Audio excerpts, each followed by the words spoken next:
আপনারা জানেন 1971 সালে আজকের এই দিনে যখন 7ই মার্চের জাতির পিতা বঙ্গবন্ধু শেখ মুজিবুর রহমান রেসকোর্স ময়দানে স্বাধীনতার ঘোষণা দিয়েছিল, বাঙালি জাতিকে যখন বলেছিল আমাদের স্বাধীনতা আমাদের নিজের থেকে ছিনিয়ে আনতে হবে, বাঙালি জাতির যা কিছু আছে তা কিছু নিয়ে যখন প্রস্তুত হওয়ার নির্দেশনা দিয়েছিল, সেই নির্দেশনাকে ভয় পেয়ে তৎকালীন পাকিস্তান সরকার এই বাংলাদেশের নির্যাতিত নিপীড়িত অসহায় মানুষের উপরে এই 25শে মার্চ কালো রাত্রিতে তারা এক নির্বিচারে গণহত্যা চালিয়ে তারা এই নিরীহ নিষ্পেষিত জাতিকে তারা থামিয়ে দিতে চেয়েছিল। সেই আন্দোলনকে তারা জানে না বাঙালি জাতি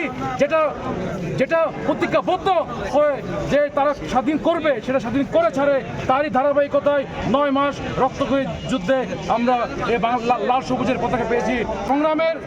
সেই সংগ্রামের ধারাবাহিকতা অব্যাহত রেখে সেই ষড়যন্ত্রকে দাঁত ভাঙার জবাব দিয়ে দেশরত্ন শেখ হাসিনার সোনার বাংলা বিনির্মাণে এক একটি সৈনিক হয়ে কাজ করার দত্ত আহ্বান জানিয়ে আমার বক্তব্য এখানে শেষ করছি। জয় বাংলা, জয় বঙ্গবন্ধু, জয় হোক দেশরত্ন শেখ হাসিনা।